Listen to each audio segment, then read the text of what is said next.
Hi. Do you get that funny feeling that something huge is happening? And it's like we're all waiting for some climax or conclusion to all this madness, but you don't know where to look for it.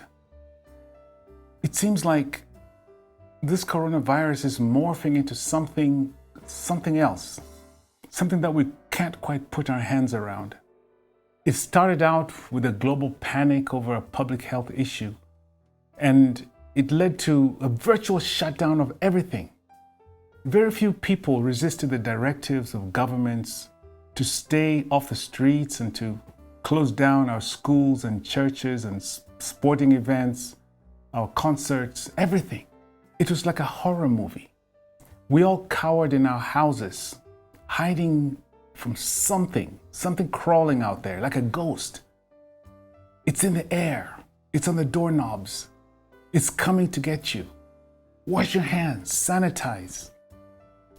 And God forbid, don't shake hands with anyone. Don't visit your parents. Cover your face. Keep your distance from anything that looks like a human being. Stay at home. Keep the schools and universities closed. Don't go to church or even think about a face-to-face meeting with your management team. Like sheep being herded by some invisible shepherd, we obeyed and we did as we were told. Don't think, don't argue, don't try to reason. Just obey and everything will be all right. Please don't get me wrong. I don't want to downplay or undermine the pain that this virus may have caused some people all over the world.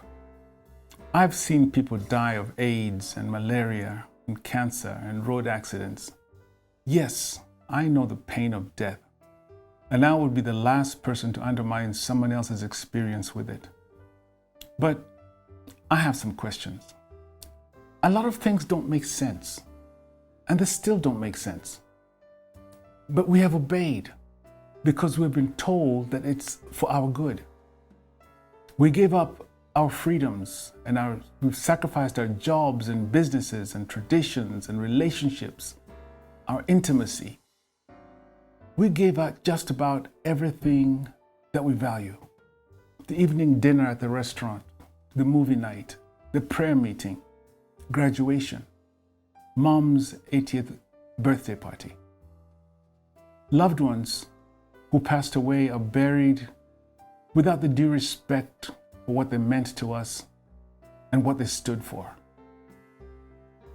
The world has been in a lockdown position where we sit immobilized, waiting for someone somewhere to tell us what we can and cannot do. For many people, hope is dimming, and so they stare blankly into the darkness, their minds on pause, unable to plan and lacking the will to even try. So we listen to another podcast, stare at the television, search the internet, trying to find something that will settle our spirits and give us the assurance that we're all craving for. What we hear are opinions and accusations and conspiracies and posturings by so-called experts who also, we know, have their own filters and interests.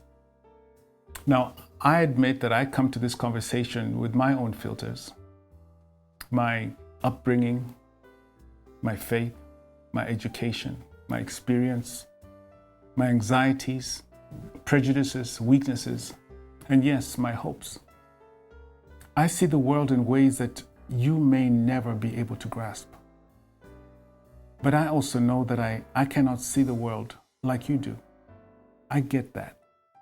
In my opinion, our response to the COVID-19 pandemic narrative, which has destroyed the lives and livelihoods of millions of Africans who were already poor and on the edge of existence, will go down as one of those sad moments where we demonstrated our readiness to surrender our very souls at the altar of blind obedience.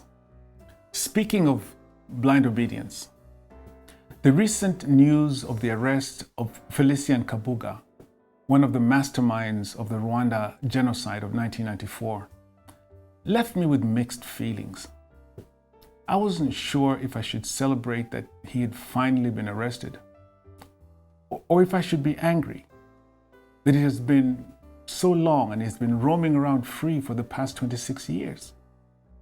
With his trial and presumed conviction helping bringing closure to that country's darkest season? Or would it be another legal drama that only serves to remind us that the world's justice systems are there to serve those who have and not those who have not? 26 years have passed since the Rwanda genocide. That is a long time. A whole generation has grown up that did not witness the horrible images of bodies floating down the river when normal, even good people turned into killers and perpetrated one of the most evil acts in recent history. I want to talk about Rwanda for a minute. What happened in that country in 1994 was bizarre on the one hand, but it is also a demonstration of both the power of propaganda and the fallacy of blind obedience. I recently read an article on the Holocaust in Germany in the 1940s, where the German government, led by Adolf Hitler, carried out a genocide that was intended to wipe out the Jewish community in Europe. You know the story. The Nazi government exterminated in cold blood about 6 million Jews, plus another 5 million people that they labeled as undesirables. The people were systematically murdered through mass shootings in concentration camps or in gas chambers. The racist Nazi ideology was based on a belief that Germans and other Northern Europeans were of a superior race. And the way to maintain purity of that race was to cleanse society of those that did not belong. They referred to it as ethnic house cleaning. The case of Rwanda is particularly disturbing when you consider that the Hutus and the Tutsis, the two warring parties, are two peoples who share a common past. I won't go into the details of what actually triggered the genocide, but in 1994, for about 100 days, the world stood back as brother turned against brother in an inexplicable display of blind obedience. The killings began in the capital city, Kigali. Anti-Tutsi youth groups, organized by the Hutu extremists, set up roadblocks and killed anybody who was identified as a Tutsi. Most of the killing was done with machetes and clubs or knives. Some 800,000 men and women and children were murdered in cold blood. Thousands of Tutsi women were raped and mutilated and killed. During all this, the Hutu extremists used mass media, which they largely controlled, to spout hatred against the Tutsi people. One particular radio channel went beyond just espousing hate and often used the term inyenzi, which means cockroach, when referring to the Tutsi.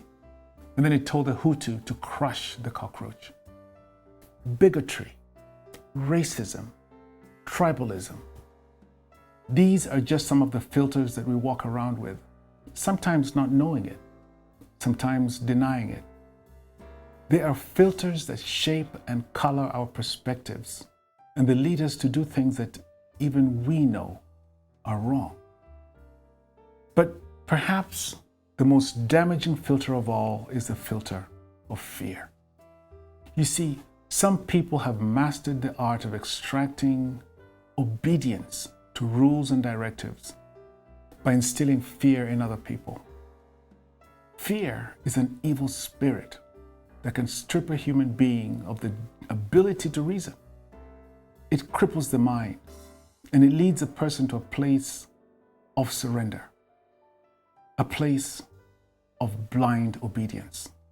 And so, as I try to make sense of what is happening in the world today, as we navigate our way through the uncharted waters of the coronavirus, and we witness social upheavals in America and other places, I hear some people calling it unpatriotic to disobey rules and directives of governments. And so I ask, is there a difference between respect for authority and blind obedience?